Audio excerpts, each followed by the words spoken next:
Bonjour à tous et bienvenue dans cette nouvelle vidéo sur ma chaîne YouTube. Et on se retrouve aujourd'hui avec, comme chaque semaine, la review du dernier épisode de Koh-Lanta.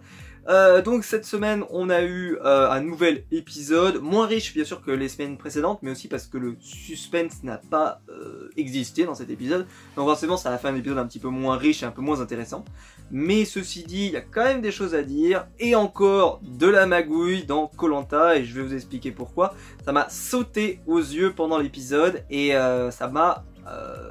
voilà, je pense qu'il y a vraiment quelque chose à sortir de cette histoire, et on va se retrouver juste après le générique pour en parler.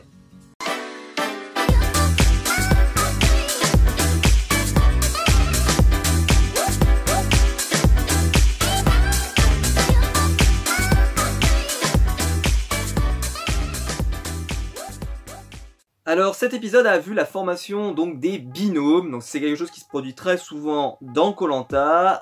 Ça s'est produit à un moment de l'aventure assez intéressant puisque il ne reste plus beaucoup de candidats, et là en plus on a eu 2 candidats, donc je vous expliquerai après pourquoi c'est vraiment débile, parce qu'au final on se retrouve avec très proche de la finale, avec des candidats qui ont beaucoup d'avantages, etc. et c'est un peu pénible.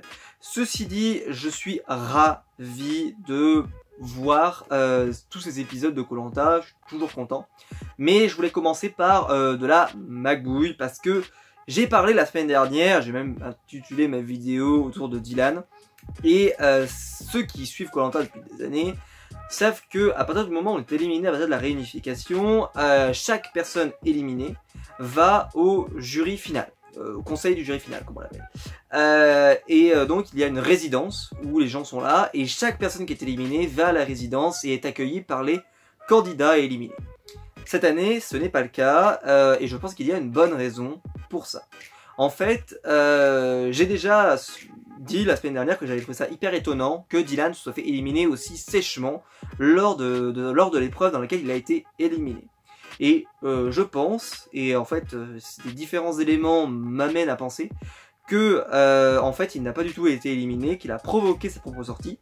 Car on le sait, pour ceux qui regardent certaines émissions de télé-réalité ou certaines émissions débiles à la télé, que certaines personnes signent des contrats, et en fait ils signent des contrats peut-être pour apparaître 2-3 semaines dans une émission, et ensuite doivent quitter cette émission. Donc soit ils les font partir, soit ils les licencient, soit ils font en sorte qu'ils soient éliminés dans un conseil bidon, etc.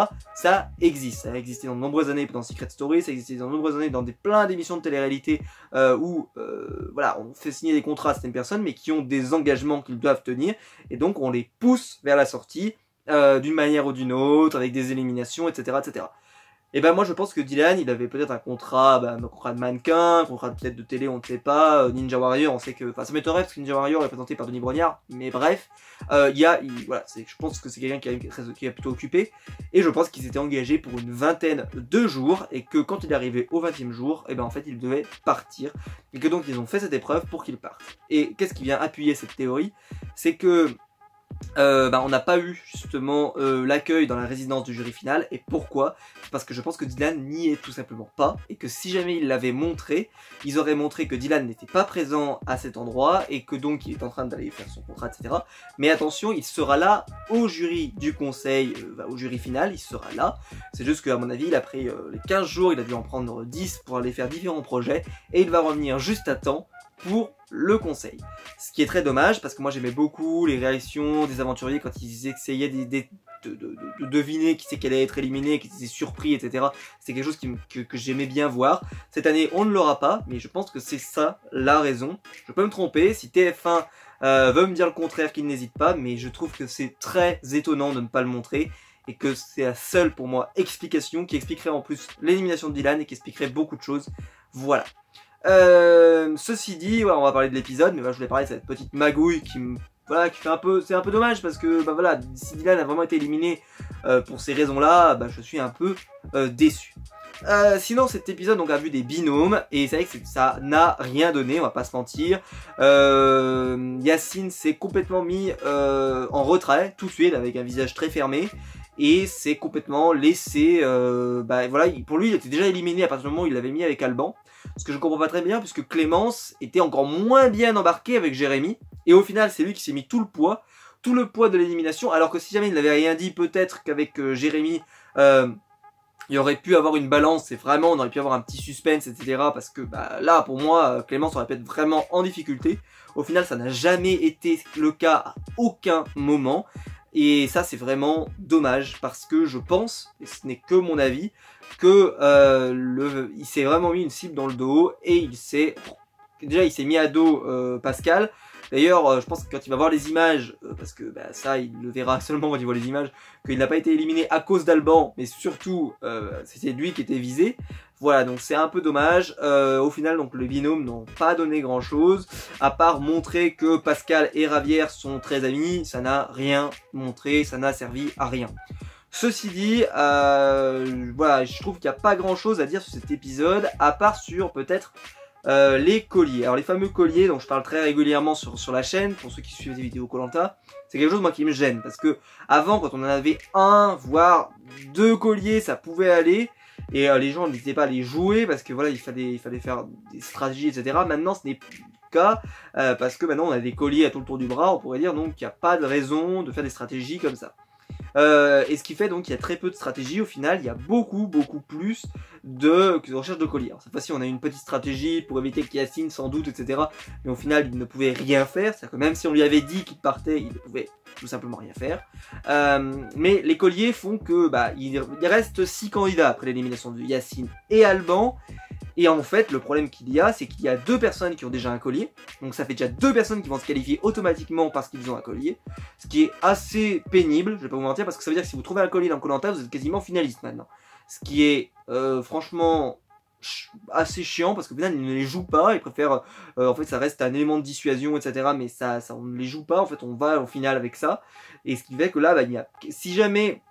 Jérémy et elle s'appelle comment l'autre, je me souviens plus de son nom, c'est l'autre fille qui a un collier d'immunité, ne les joue pas, eh ben ils seront en finale, voilà déjà. Donc ça, vous imaginez bien ma joie de savoir que Jérémy va être en finale. Je suis joyeux comme jamais, et surtout que Jérémy, je pense qu'il il a l'air de tranquille maintenant, etc. Personne ne se doute qu'il a un collier. Donc vraiment, je trouve ça hyper dommage.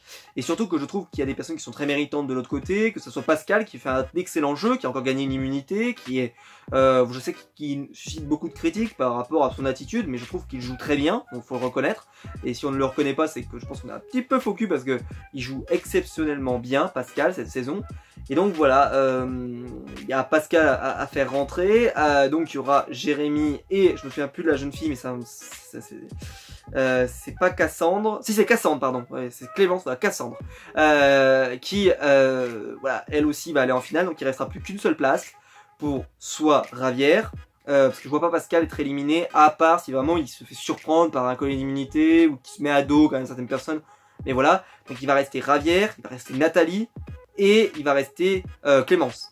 Et là, c'est vrai qu'il y en a un des trois qui va rester sur le carreau, et je pense que bah, Clémence, elle est vachement discrète, et elle se laisse vachement... Enfin, elle est un peu trop discrète, et j'ai peur qu'elle en finisse par subir les conséquences, et pourtant, on la voit pas, on a l'impression qu'elle va aller en finale toute tranquille, mais qu'elle est pas en train de se méfier un petit peu de tout ce qui se passe, les colliers, tout ça, et que je pense qu'elle va...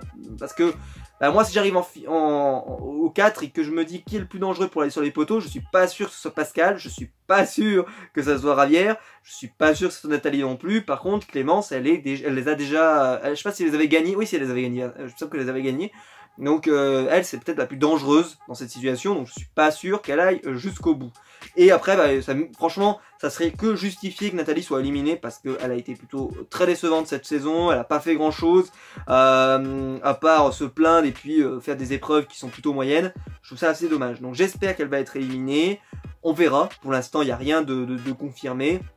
Mais je serais très déçu par exemple que Pascal n'aille pas en finale, déjà parce que, un petit peu, voilà, égoïstement, j'ai envie de le voir chercher un collier d'immunité, pas un collier d'immunité, le poignard, vous savez, dans l'épreuve d'orientation, parce que je pense que ça peut être magique, ça peut nous rappeler les bons souvenirs du combat des héros avec Moundir, qui avait cherché un collier dans le sable pendant des heures et des heures, et c'était magique parce que, bah voilà, ce sont des personnes qui ont un fort caractère et qui ont, à mon avis, peu de patience, même si Pascal dit qu'il est patient, il est assez impulsif, et je pense que ça va être très drôle, et j'espère qu'il sera en finale pour vraiment pouvoir nous marrer bien comme il faut. Parce que je pense pas qu'il puisse gagner les poteaux, mais alors par contre, l'épreuve d'orientation, à mon avis, ça va être très sympa.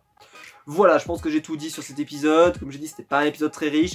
peu de stratégie, pas grand chose à se mettre sous la dent. Et puis voilà, Yacine qui s'est complètement sacrifié. C'est dommage parce que moi c'était un personnage que j'appréciais beaucoup et que j'avais envie de voir aller jusqu'au bout. Mais voilà, il s'est complètement détruit tout seul. Et ça c'est quand même dommage parce qu'il avait fait une super aventure jusqu'ici. Et là il s'est effondré, ce que n'a pas fait Pascal. Mais Pascal bon, il était plutôt avec quelqu'un de correct. Mais j'ai envie de dire, je pense que même s'il avait été avec une branche pourrie, je suis sûr qu'il aurait réussi à s'en sortir. Parce qu'il aurait trouvé un autre binôme qui tenait pas la route, etc. Je pense pas qu'il se serait laissé enterrer. Lui, c'est vraiment, Yacine s'est tout de suite enterré en se disant c'est moi qui vais partir, c'est moi qui vais partir. Et bon, il a eu raison à la fin, mais en fait, à force de dire qu'il va partir, là, il a fini par on a fini par dire bah oui, tu vas partir, mon grand, parce que tu nous casses les pieds. Voilà, et c'est vraiment dommage parce que c'était un super candidat. Voilà, je pense que j'ai tout dit. N'hésitez pas à mettre un pouce bleu si vous aimez ces reviews. N'hésitez pas à me dire, vous, dans les commentaires, ce que vous avez pensé de cet épisode, s'il vous a convaincu, qui sont vos favoris, etc. N'hésitez pas à me le dire. Et on se retrouve donc, nous, très vite pour une prochaine vidéo. Allez, ciao!